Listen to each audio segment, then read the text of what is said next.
Why don't we have congressional term limits? And are they even a good idea? Well, the reason why we don't have congressional term limits is because you'd need a constitutional amendment patterned on the 22nd Amendment, which limited presidents to 2 terms. Here's the problem. Congress has originated all 27 amendments to the U.S. Constitution. I think it is very unlikely that Congress would choose to originate an amendment that would kick them out of a job, that would limit their own personal political power. That goes against human nature. And in any case, they don't feel a lot of pressure from constituents to do this anyways. Look at the number of representatives and senators who have said they'd only serve 2 terms and then keep serving anyways.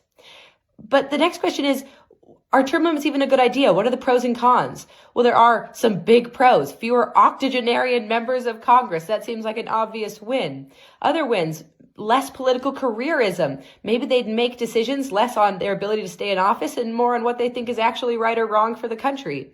And then also potentially less corruption. Looking at you, Menendez.